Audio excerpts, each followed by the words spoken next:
मस्जिद के बाहर एक वार्डन है जो ड्यूटी करते हैं यहाँ पे इस रेलवे स्टेशन चौक में।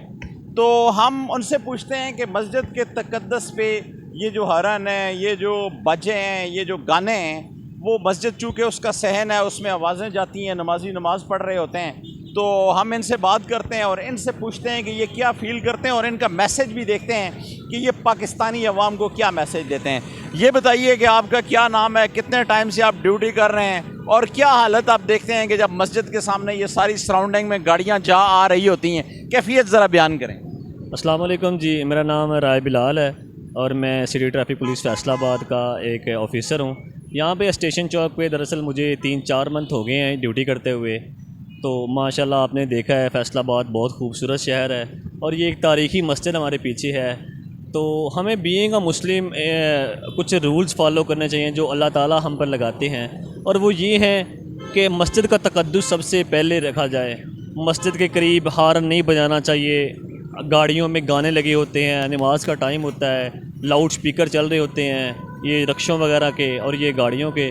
तो हमें ये ख्याल करना चाहिए कि हमें ये इस तरह से गाड़ियों के म्यूज़िक को नमाज के औकात में कम से कम बंद करना चाहिए और मस्जिद के करीब हॉर्न बिल्कुल इस्तेमाल नहीं करना चाहिए। नमाजी नमाज़ पढ़ रहे होते हैं, इनसे वो डिस्टर्ब होते हैं और ये भी एक किस्म का हम पे ये गुनाह होता है। अच्छा राय साहब, ये बताएं कि आप चूँकि ड्यूटी पे खड़े होते हैं, आपने अक्सर देखा है हमारी जो पाकिस्तानी कौम है, जब किसी वार्डन को, किसी ट्रैफिक ऑफिसर को, किसी भी बंदे को इस तरह के कानून नाफिज करने वाले इदारे के लोगों को देखती है तो वो बेल्ट बांध लेते हैं, हेलमेट पहन लेते हैं। तो खौफ खुदा नहीं है मस्जिद के आगे से गुजरते हुए ये हरन और दीगर, जबकि यूरोप और दीगर ममालिक में तो हरन आखिरी ऑप्शन होता है, क्या कहेंगे? जी देखें, यूरोप में और बाकी जो ममालिक हैं वहाँ पे कानून को बड़ी सख्ती से नाफिज करवाया जाता है। वहाँ पे स्कूल के पास है, मस्जिद के पास है, हॉस्पिटल के पास है, वहाँ पे जो हॉर्न बजाते हैं उनको हैवी फ़ाइन्स होते हैं और वहाँ पे बाकायदा एक अदालती सिस्टम है और वो जो इस कार्रवाई को पूरे को प्रोसीजर चलता है।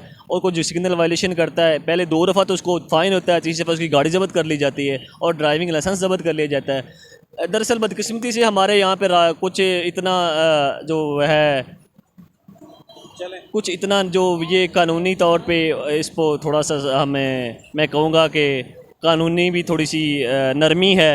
लोग हमें देखते हैं अपने सीट बेल्ट बांध लेते हैं, हेलमेट ठीक कर लेते हैं, लेकिन बदकिस्मती से मस्जिद के पास जब आते हैं वहाँ पे हॉर्न बजाते हैं, म्यूज़िक ऑन करते हैं, जिससे मैं समझता हूँ नमाजी जिस नमाज़ पढ़ रहे होते हैं वो डिस्टर्ब होते हैं और ये भी एक गुनाह है जो हम सब इसमें शुमार हैं। और हमारी कोशिश होती है बीइंग अ वार्डन कि जो लोग रक्शे लेके आते हैं नमाज़ पढ़ने के बाद रक्शे खड़े करते हैं, हम उन्हें रक्शे पार्क करने देते हैं इधर कि नमाज़ पढ़ लें। लोग आते हैं, सफ़र करते हैं, गाड़ियाँ लेके खड़ी करते हैं, हम कोशिश करते हैं कि उनको मुनासिब जगह पे पार्किंग करवा के मस्जिद में नमाज़ पढ़ने के टाइम दें।